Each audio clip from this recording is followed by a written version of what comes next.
Hello, everyone. Thank you all for dialing in for our panel, Sustainability and Regeneration, Transforming the Agricultural Landscape to Meet Climate Goals.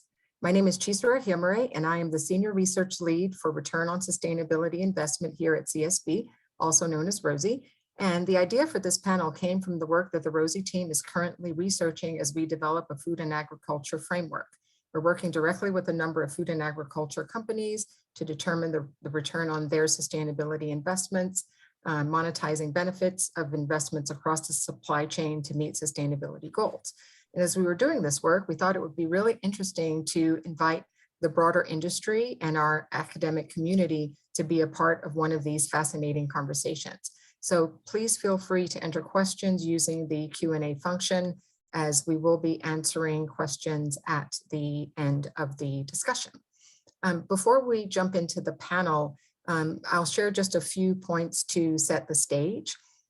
First, the USDA estimates that agriculture emits roughly 11% of total US greenhouse gases, and this is only a portion of the broader agri-food footprint that encompasses supply chain and land use. And the FAO says that of the total agri-food system, 44% of those emissions come from within the farm gate or on farm. So this is not just an on-farm issue.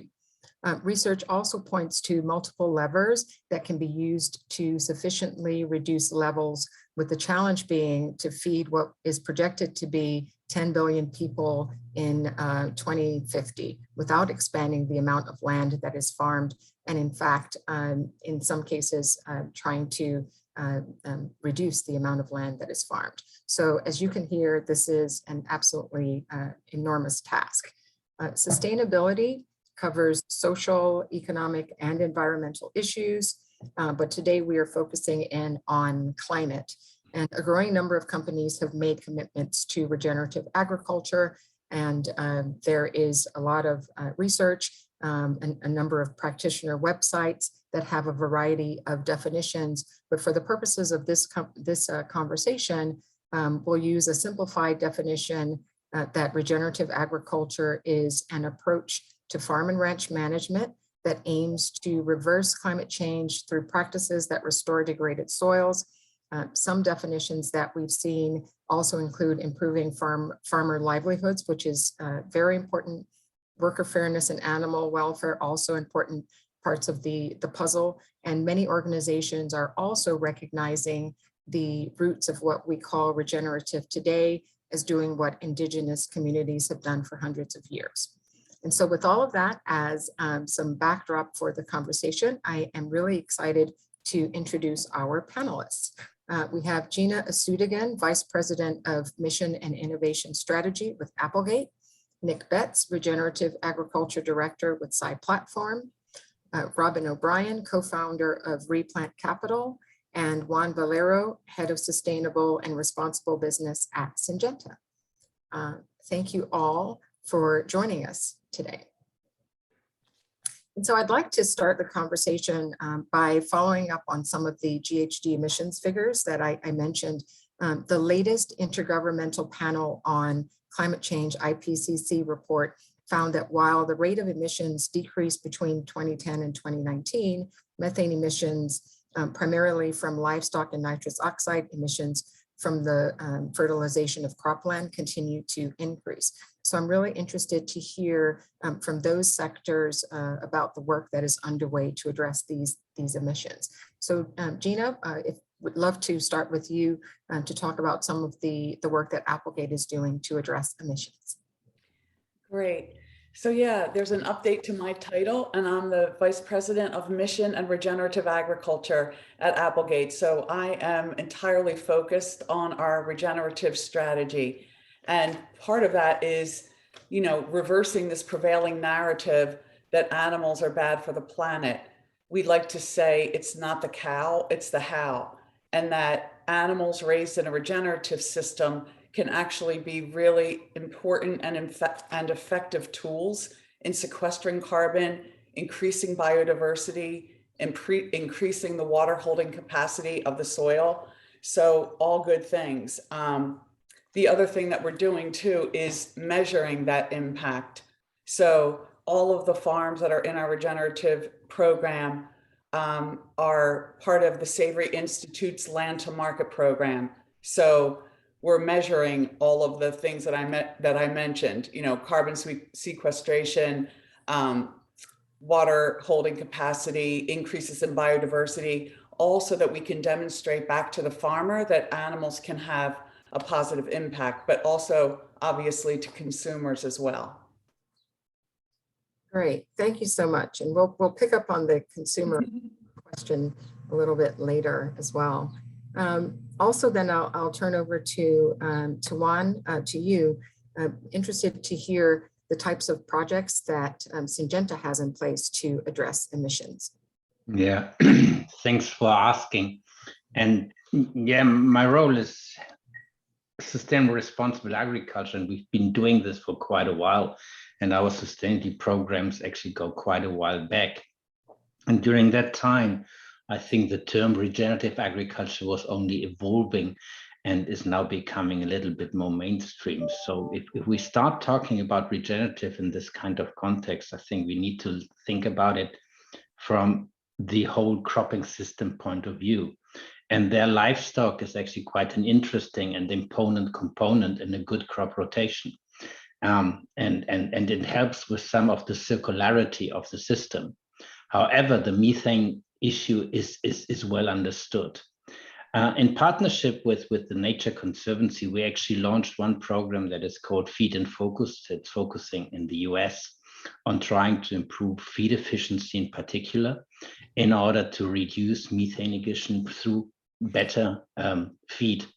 There is several technical solutions through additives that can be done, or through some genetics that can be changed in the crop that is used for the feed, like our Energen crop, for example, that helps to reduce the emissions from this kind of stuff. So as Syngenta, as an R&D company, we are of course investing more on the innovation side, the technology side, but without thinking about the rotation and how each of the rotations, call it, and I would put cropping or meadows as one of the rotations that is important for the feedstock component. I think you will not solve the problem. You need to think about it holistically from a farm perspective point of view. And I think that's one of the challenges that we may want to discuss also later, because typically we have a commodity focus, and with that the consumer lens is a commodity focus. But regenerative agriculture is nothing but commodity focused, because it needs to look at the entirety of the agricultural rotation, the agricultural system from a farming perspective. And how to align those two different views and lenses, I think, is the challenge that we need to address as well, in addition to the technological innovations that we can do in this space. Thank you so much, Juan. So we can, we'll make a note to talk about technology more later as well. And so both of you mentioned, Juan, partnerships. And so I'll pick up on that and ask some of our other panelists about some of the partnerships and collaborations that they are involved in and are being utilized to help make improvements towards climate goals and livelihoods as well. So I'd love to start with you, Robin. Can you tell us more about Replant Capital, the model that you use, and how you partner with farmers and companies? Yeah, and I'm so glad that you use the word collaboration. I think collaboration, courage, and creativity are three components that are absolutely essential if we are going to scale solutions like what we're discussing today. And we have to. I mean, for our survival, we have to scale these solutions. So, you know, my background, I have 4 Gen Z kids, 3 of them are in college. My youngest is in 11th grade. There's a term called eco-anxiety that has now hit that generation of kids because of this deep and grave concern over the climate crisis. You talk to kids that age, they're not sure they want to have kids of their own. Why would they bring them into a world that is in such chaos as the headlines in these IPCC reports and, you know, all the messaging that they continue to hear? I can't go there as a mother. My work has been in the food industry to help the food industry transition to these better for you free from products over the last 15 years. It was taking data around what was happening to the health of that generation of kids. They've earned the title of Generation RX because of the rates of cancer, diabetes, autism, allergies, ADHD, Asperger's, all of them. And they have done nothing to earn that title. And so I thought, what can I actually control? What can I actually do?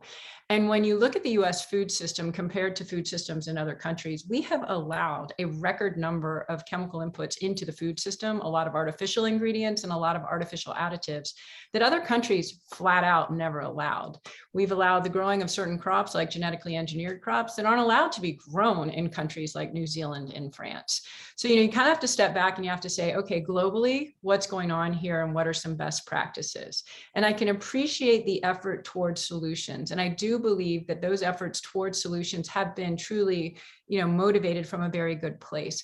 We now find ourselves standing on this landscape where we have very sick populations. 1 in 2 men and 1 in 3 women in the US are expected to get cancer in their lifetime.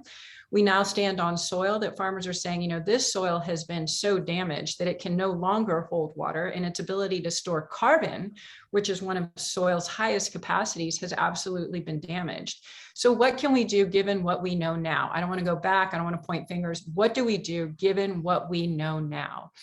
And what we were consistently hearing from the food industry is that they need to transition their supply chains because 80% of consumers are trying organic, 75% of grocery store categories carry organic.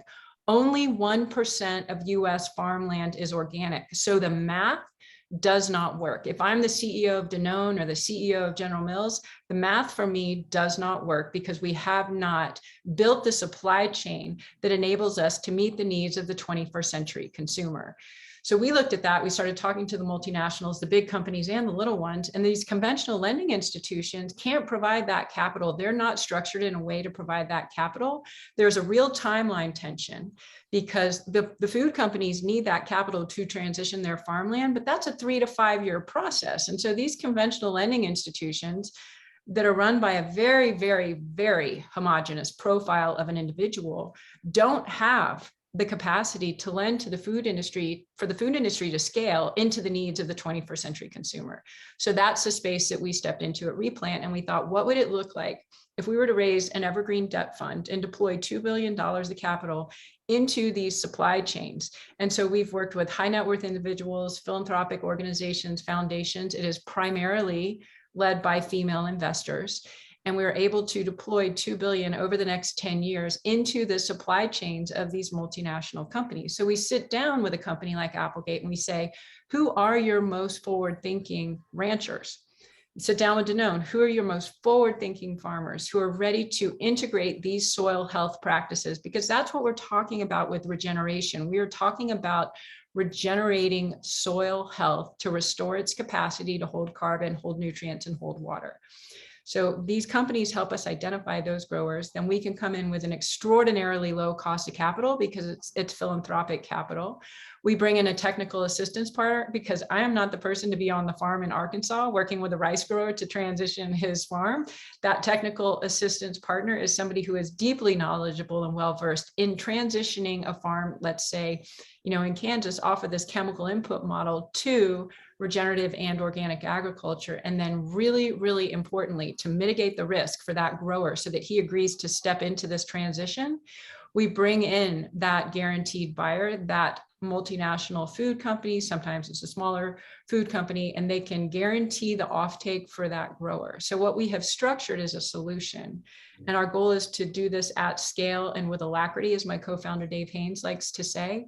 I'm very proud of the model that we are building. We are very focused on North America right now to ensure that this is scalable. We're only a $2 billion fund. It would cost $700 billion to transition US agriculture to these soil health practices. Collaboration is absolutely a critical piece of this. Creativity, I cannot emphasize enough the important role of creativity. And I think, where we stand today, we have to sort of drop the blame game.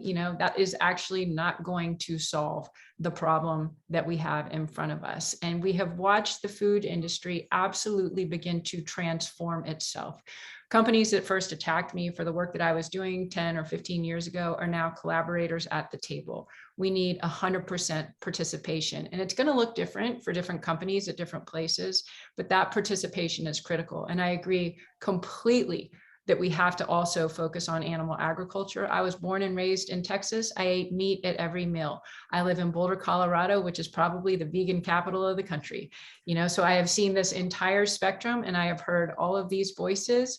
And what the farmers and ranchers will tell you is that there is not soil health without manure, and that we need those animals and we need them hoofing around on that land in order to build this process. So again, try as much as we possibly can to open our minds to what's actually possible. And to me, that's why I get so excited, because we have a huge opportunity in front of us as a generation. And I would hope that 20 and 30 years from now, we're able to look back and say, look at what we did, look at how we collaborated, and look at what we scaled.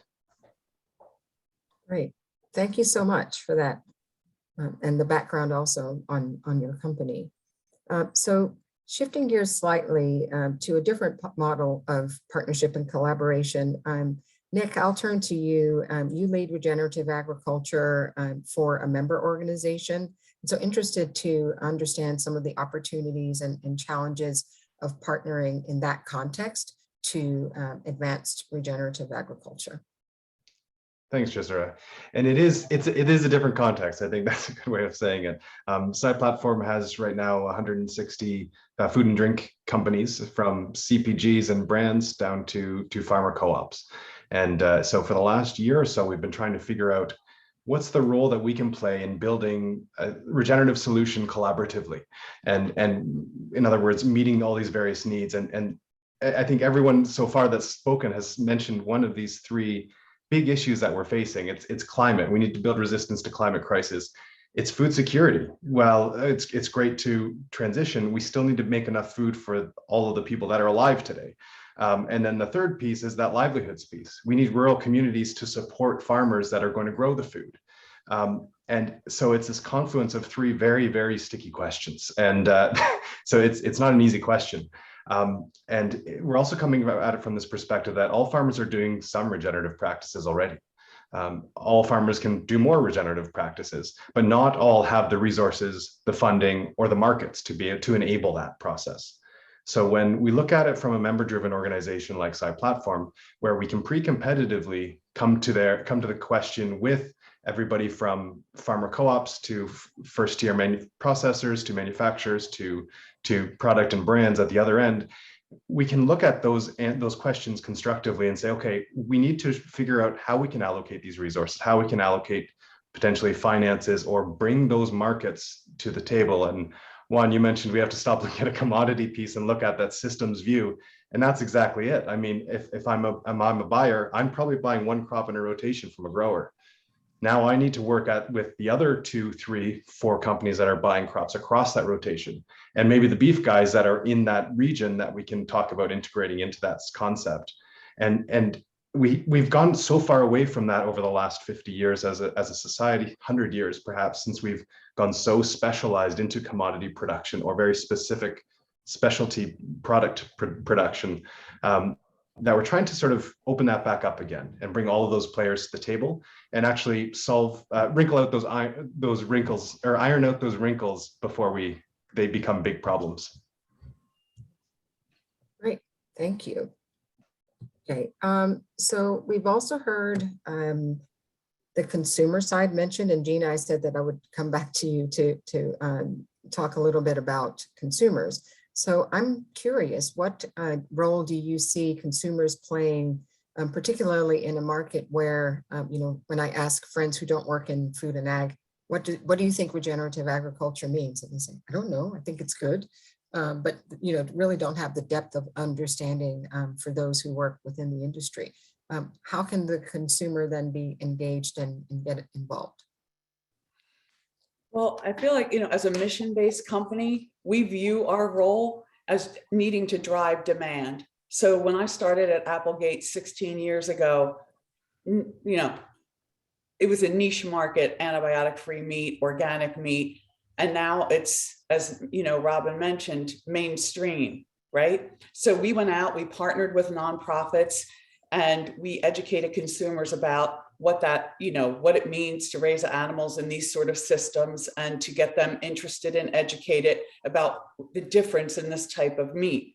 I mean, now, this was pre-social media. So now with social media and the marketplace already talking about this, we have influencers already talking about regenerative agriculture, already understanding what it is. It's a different world. I think that it's actually, and also too with this generation, millennials and younger believe that their purchasing power is more effective in creating social change than voting at the voting booth. So they're already, they understand the power of purchasing with their wallet, or voting with their wallet. So that's a big change. So we're using that same playbook with regenerative. We're working with organizations, like I said, Savory Institute, Kiss the Ground. Kiss the Ground has a number of celebrities already on board and talking about regenerative agriculture. So educating people is really, really key. And I think if you look back and look at most of the positive change we've seen in the food system was driven by consumer demand. Great, thank you.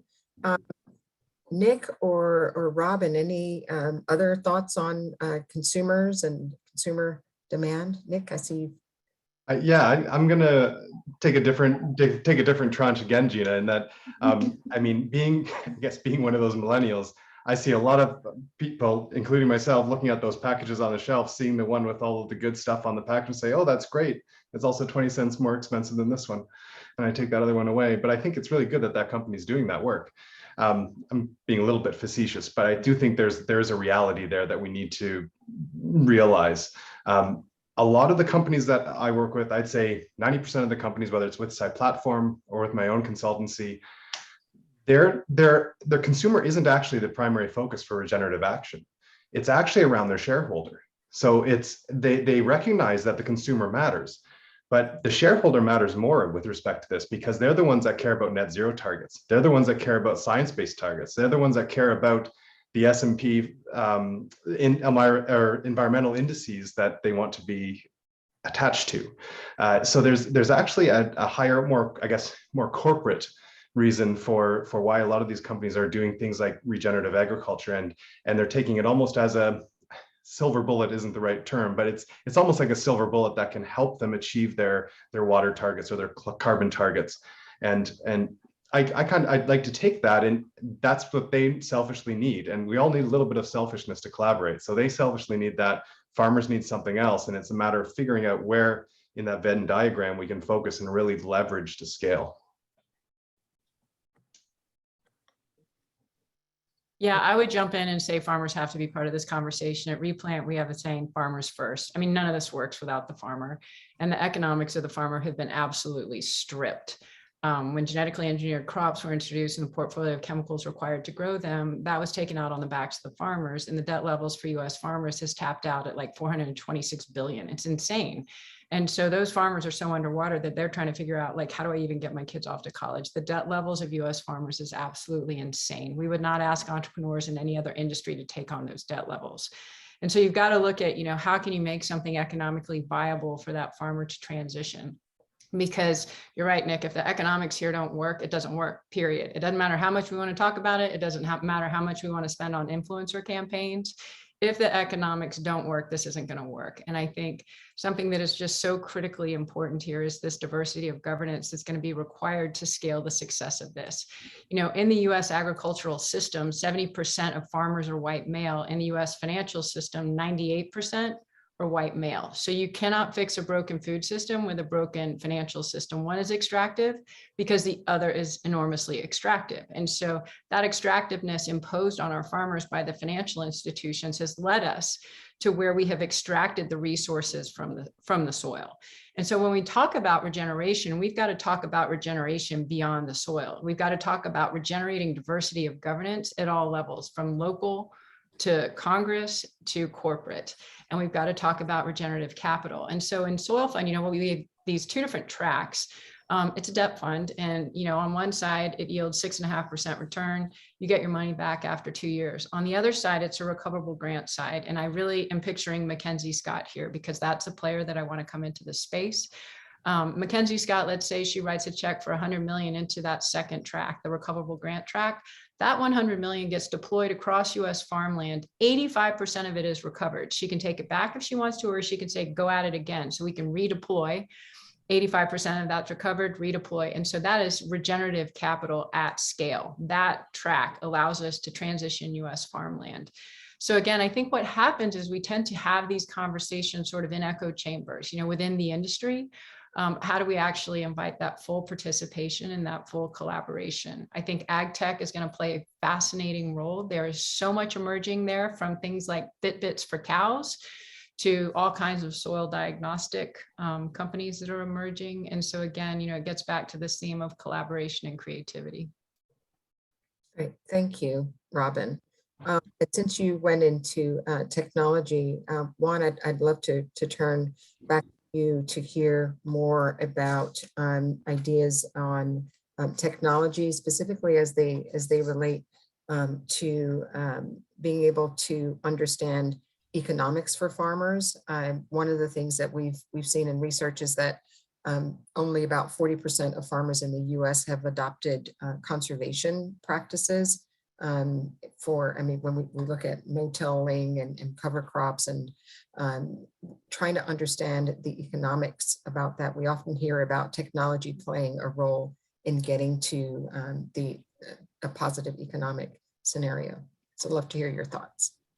Yeah, I think there's two thoughts that I need to share in that perspective. The one is, of course, the innovation that is necessary to keep on keeping the crops fit to the changes in climate, because climate change is happening. It has happened for quite a while.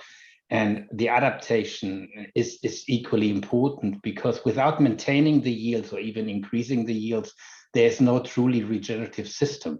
We can't really afford to lose productivity. That's a no-go, not from a commercial point of view for the farmer, but certainly also not from an environmental and nature point of view, because that would actually just increase the pressure on other natural resources. And there's enough statistics out there that demonstrate that. And if you compare certain parts of the world where the technology is accessible to those where the technology is not accessible, you see how the different yields are evolving over time. So I think we cannot lose an eye of having to innovate in this space. Of course, today's technologies go beyond the chemicals or the biologicals or the nutrients or even the seeds and the genetics of the seeds. Today's technologies go one step further, and information systems are quite an important tool. A farmer can only manage what he can measure, and measuring sustainability on the farm through new sensor technologies, for example, for soil sensors, or just better farm systems relying on spatial data and other forms of analysis, that's part of the toolkit of a modern farm today. And I need to come back to the point that I mentioned at the beginning. If we talk about regeneration, you don't talk about just managing one crop. You talk about managing a farm, managing the landscape, managing the rotation, managing the whole thing. And that leads me to the second point of the technological innovation that is necessary. You need to think about the transformation investment that needs to happen. If you mentioned that only a fraction of the US farmers is actually using conservation ag methodologies, and with that, most likely not using the most effective way of managing the land with regard to soil health management, water retention capacity, and so on and so on and so on. But I can tell you the US is still fairly advanced in that context compared to other parts of the world, where it's even less. Far less than that, and I put Europe at the front of it. Then there's other parts of the world where these kind of conservation farming practices are very widely used, like, for example, in Brazil, for example. And even there, you have big degraded landscapes. And I give you one example about what I'm talking about. We have a program that we launched in Brazil that's called Reverte, and Reverte already has the reversion in the name. So you have some regenerative component already in the name, but it's actually to look at degraded pasture land in particular, because that's the vast majority of the degraded land in Brazil. And look, what would it take for the farmer to actually start doing something different than rather using it extensively, and with that, keep on degrading the land. And the investment is possible if you think about it from a business perspective, from a business model. And I'm echoing Robin's point of view, the economy of the farm is what needs to work in order for the farmer to actually start investing. And for that, you need to think about what is the rotation that actually works. You know, we talk about basically cattle growing area, extensive cattle growing area on degraded land. You can include other crops, like, for example, corn, soy, and even more crops, especially cover crops in the in-between season. And you need to find a market for all of the crops. For corn and soy, it's not complicated. For some of the cover crops, it's already much more complicated to find a market for a cover crop and how to make that economically viable. But then you have to actually give the farmer the chance to invest. And I can tell you, it costs about 1,000 per hectare to make an investment. And you need patient money for that. You need very patient money for that, because it takes 3 to 4 years to actually return on an investment. And that's where you need to have a new, and I would call that finance technology innovation aspect. And Robin was mentioning it. How do you actually find investing money that is actually able to invest in those farmers? Because investing in land is fairly simple, but you have to invest in the farmer that owns the land and has to transition its operation to actually make it happen. And at the moment, we see it happening, but we see it happening only with farmers that have a fairly good financial record, because the banks are only willing to take the risk with those farmers. But if you want to scale it, you need to go one step further. And that's where I think lots of innovation will be necessary, also in the financial technology sector, in order to allow for sharing the risk of that investment, and with that allow the farmer to invest in its land in a more sustainable rotation that then yields in a regenerative practice. Great, thank you, Juan. Okay, so I guess then staying with this idea of ROI, I'll go back to you, Robin. I'm really curious on, I keep hearing the landowner and the farmer, and we know that there are a lot of farmers who farm on rented land, and interested in ways that you have thought about those types of farmers, and maybe the farmers that aren't early adopters or as forward thinking, and opportunities there. Yeah, I'm so glad you brought that up, because 40% of farmers that farm in the US are farming on this rented land.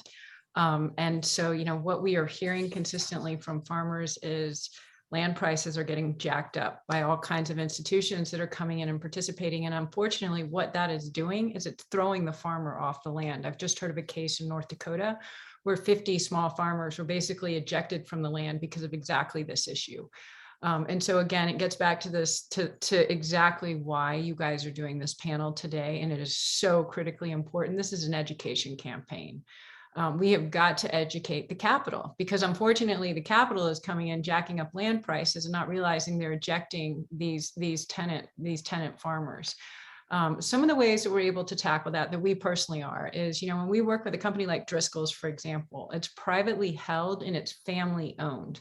And so we sat down with the head of Driscoll's and said, what do you need for these tenant farmers? What do we need to do to those landowners, to work with those landowners so that they can understand that this is actually an incredibly sound investment in that asset?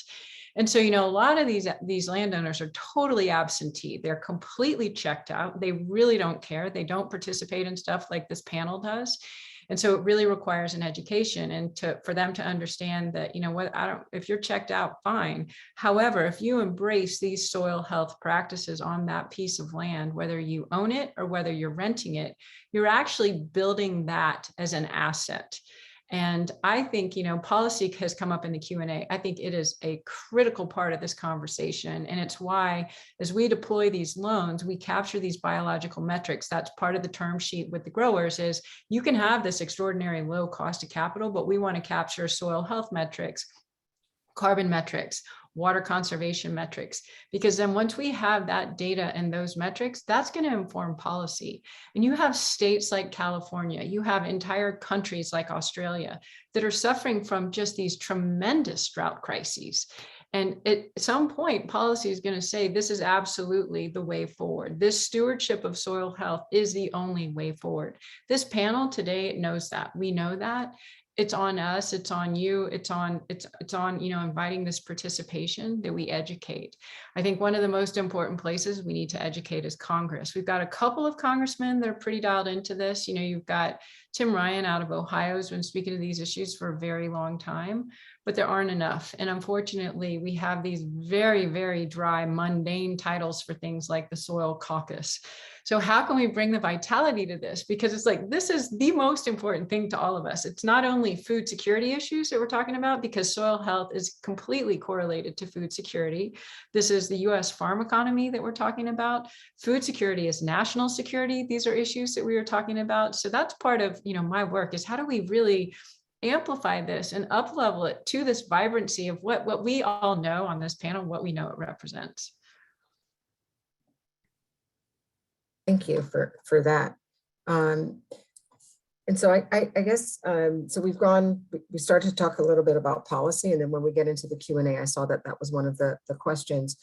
For policy to work, we also need to be thinking about how, going back to that ROI for the farmer, so how to make sure that we're thinking through strategies and approaches that can maximize value for farmers as well. And so I'd love to hear from you again, Gina, just on some of the work that you're doing, so that, you know, if I'm a regenerative ag rancher and I'm looking for places to be able to maximize the benefit for my work, just some ideas around that. I would love to give a real world example of how all of these things you just talked about are being applied. And they're being applied in our new hot dog called the Do Good Dog. Okay, it's a hot dog made with beef from regenerative ranches, some in California, some in North Carolina. It's a great story because, you know, back to what Nick was saying about price point, I want to say that this hot dog is going to be in 1,100 Walmart stores nationwide. This is not an elitist product, okay? And the reason we were able to get it to market in the way that we have by not, you know, what we're doing is like, we understand that there's going to be some kind of a price premium, but we can't pass along inefficiency as a premium. That is key. The value, the price needs to be demonstrative of real, true value. So in order to get to this point, talk about collaboration. I mean, in the meat world, in animal agriculture, profitability is tied directly to the utilization of the animal. And a farmer needs to sell every part of the animal. So we brought together partners to help us collaborate, a term I'm calling collaborative utilization. You know, finding partners that take all the other parts of the animal that Applegate doesn't take. So one of the greatest collaborations that came out of this was with Timberland. So they're taking the hides from our supply for their line of regenerative boots and shoes. And this is, the farmer is seeing a premium on hides that they've never seen before. We have a pet food company to take the offal, you know, the livers, the hearts, every part of the animal being utilized in this way. Then we're, you know, like I said, measuring outcomes on the farm. So we're measuring for biodiversity, water holding capacity, all of that. We took before and after measurements in this last year, and I'm happy to report we just got the data back. Not only is the land in California improving on these ranches, but they're seeing perennial grasses that they've not seen in the longest time. And this was with 9 inches of rainfall.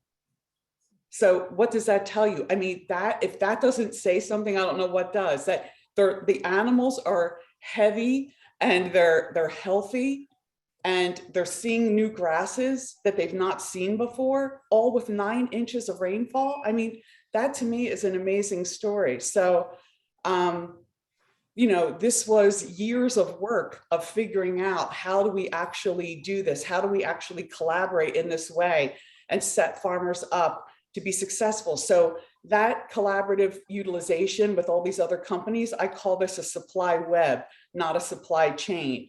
Because if one link in a chain breaks, the whole system collapses. But for example, around this farmer, if something happens with Applegate and we don't purchase our parts, that farmer has, you know, 5 or 6 other customers that they're selling those parts of the animal to. We're also setting them up with these measurements to participate in these emerging markets, carbon markets and ecological services markets. So everything we're doing at the farm level is designed for resiliency, whether we're talking about the soil or we're talking about farmer livelihood. So, and all packaged in a hot dog. Great, great. Thank you. That's a great example of many of the topics that we've just talked about. I know we're getting close to the Q&A session. So I did want to just offer this up to anyone. I mean, we've talked a little bit about the role that the broader food and agriculture system actors need to play to be able to scale regenerative agriculture. We'll open that up to any of the 4 of you would like to maybe give a short answer, then we can go to the questions that have come in Q&A. I don't mind leading off on this because this is, I'll make it a short soapbox, Chisra, but I think, I mean, we need to leave the politics at the door. I think regenerative agriculture has a lot of baggage with it. People come to it expecting, with high expectations, with high assumptions. And at this point, we just need we need something that is accessible and available for all farmers. We need to meet farmers where they're at and not say you're not good enough, or not say yes you're there, because they are good enough and they'll never be there. So we need to actually engage farmers where they're at and understand then what are the resources and what are the markets and what are the situations that can support that and amplify the work that they're doing. And that baggage just gets in the way. Yeah, I would totally agree with that. Our congressman here in Colorado, he's one of the youngest congressmen, Joe Neguse. He has a little girl that's 3. He introduced 2 pieces of legislation his first year in Congress on soil health that immediately got bipartisan support during the Trump administration, which has been probably one of the most contentious administrations. Sorry about that. And, you know, he speaks to how empathy was required and who is not for soil health. So again, you know, to position it as soil health, he has been remarkable in Congress at making this nonpartisan. And I completely agree. We cannot afford partisan politics right now. And when we talk about soil health and we talk about the US farm economy and we talk about food security as national security, that impacts everybody, no matter what side of the aisle that we are on or whether we are a registered independent. Great. Yeah, maybe one build to all the good comments that we just heard. And I think we mentioned it before. I think we need to look at it from the economics of the farmer. And like Gina's example of building a wider market around the one asset that the farmer is actually then selling. The same holds true for the farmland. And as I said, when we talk about regenerative, we need to think about the farmland. And I can give an example from Europe, but it's equally applicable to the United States. A typical cover crop, you know, is a crop that actually is extremely helpful for soil health because it binds nutrients into the soil. So there's a long-term fertilization component to it. But the management of that crop is actually costly. And in many cases, it is actually not even balancing out the benefit that is maybe only emerging in 3, 4, 5 years overall.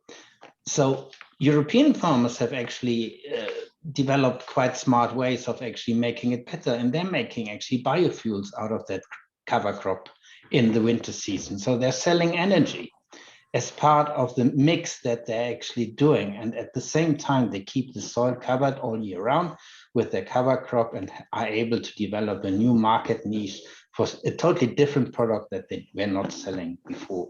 And the same holds true for many other cover crops that you can use as cover crop, for example, in your rotation. And we need to think about that holistic view and how do you actually increase the return on investment for the farmer for the whole rotation and not just one single commodity. Then we get, I think, a big step closer to a true regenerative system. Great, thank you. So ROI, for the ROI, you need the whole rotation, the whole animal as far as possible, maximizing the value for the farmer. Great. So I know that I am over on the panel side and want to make sure that we get to the questions that we have. I could discuss for hours with all of you. You're so knowledgeable on this topic. So what I'll do here, one question we have is about kind of a global perspective for countries where regenerative agriculture may not have picked up as much. What opportunities might there be, and technical assistance? Any kind of short answers on that for any of you who are operating globally with, you're all operating globally, but with any specific projects that you may have in place?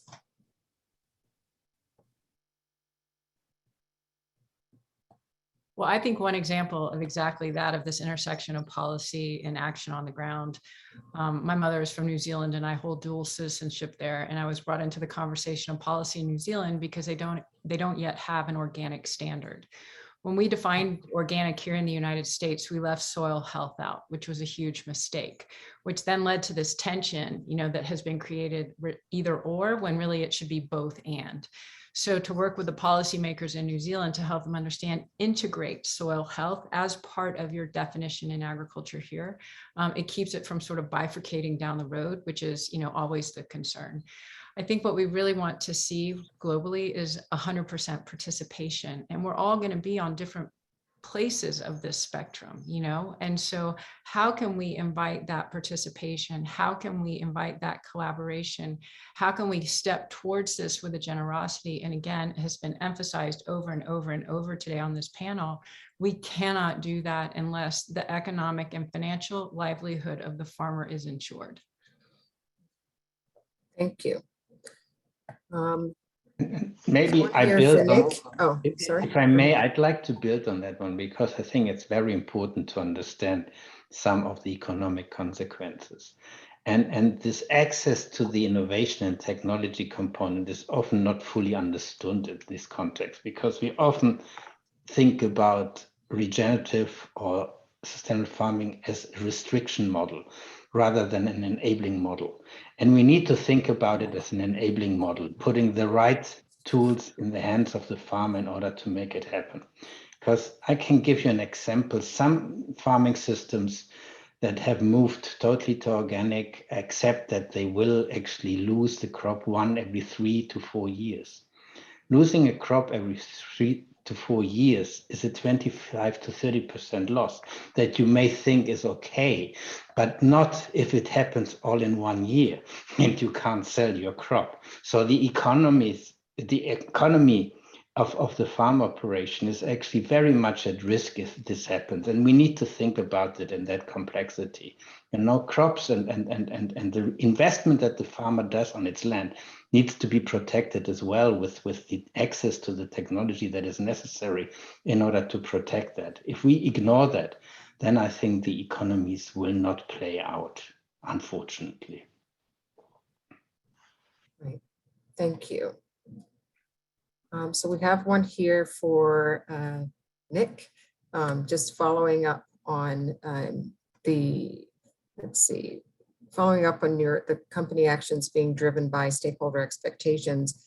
What's the best approach or some approaches that you've seen being taken to tackle disalignment between stakeholders and customers' expectations?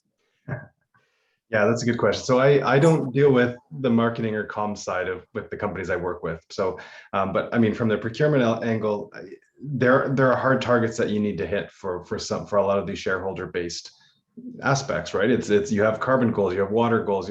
They're very distinct ways that we can measure outcome-based approaches on farm.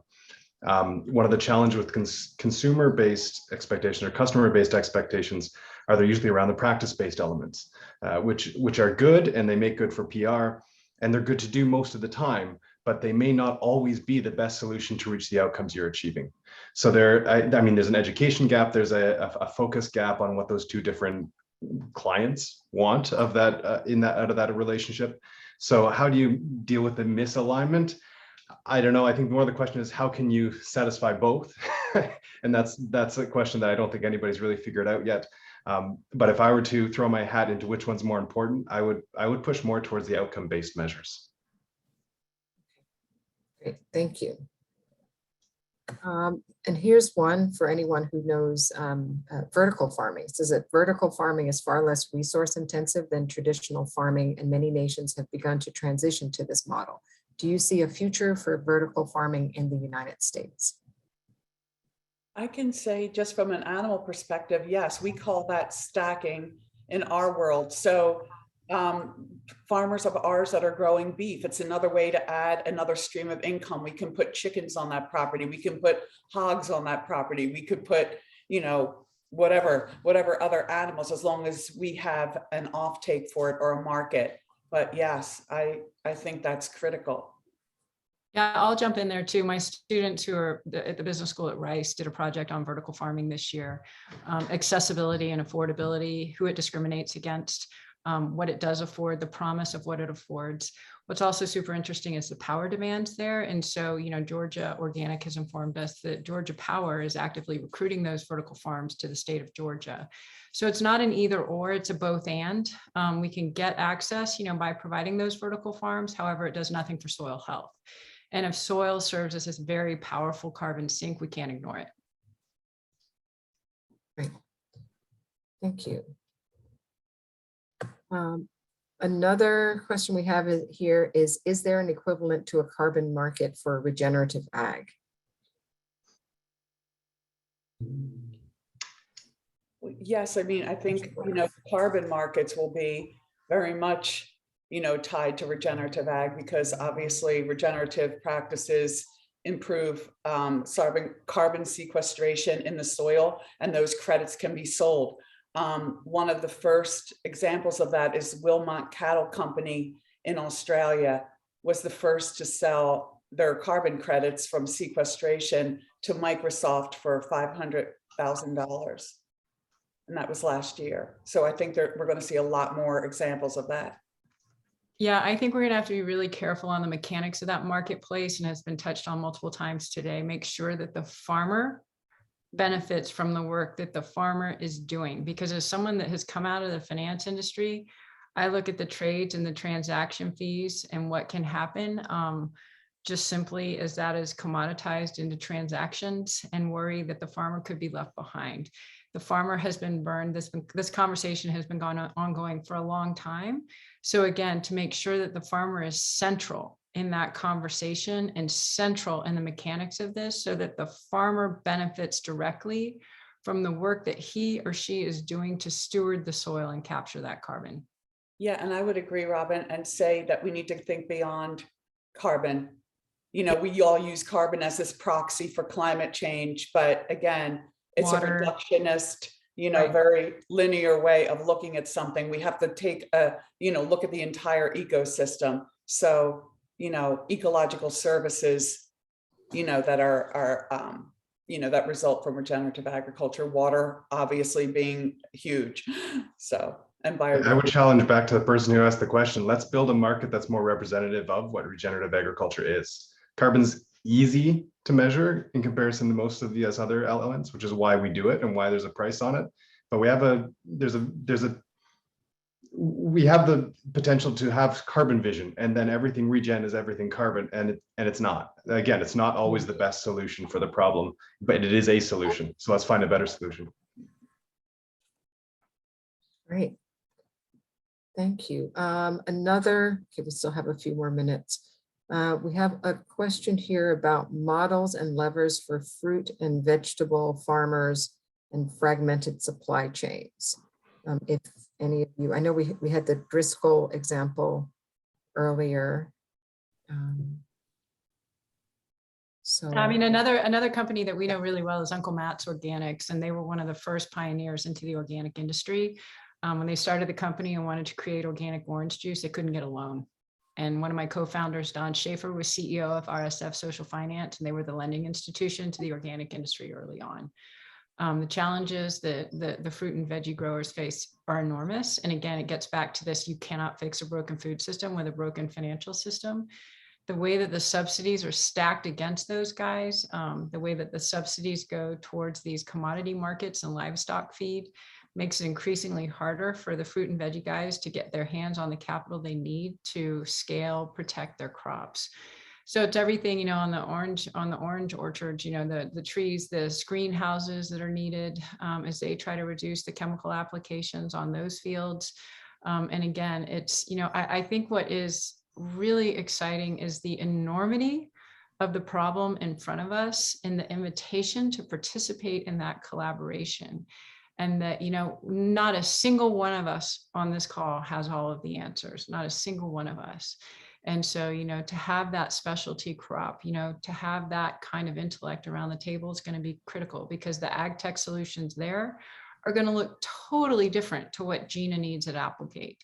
So again, you know, I think we stand at this place where it is wide open for invitation and collaboration.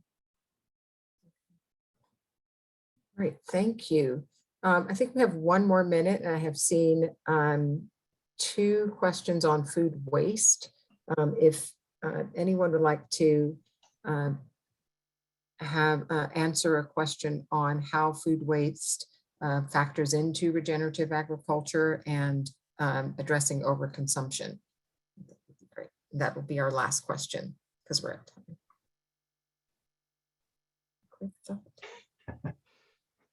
That's an even tougher one, because we can deal with we're trying to deal with the horizontal system thinking here on the farm level, but now we're going vertically, not vertical farming, but into that consumer base, because that's where, I mean, through that process is where the waste comes. And I mean, people are working on it because there's profit in that up to the consumer level. But it's another sticky question that I don't think anybody has a good answer for that I've heard yet. Okay, great. Well, we're at time, and I have really enjoyed talking to all of you. Gina, Robin, Nick, Juan, thank you so much for participating. And thank you all who dialed in to listen in, and have a great rest of day. Take care. Thanks, everybody. Bye. Bye.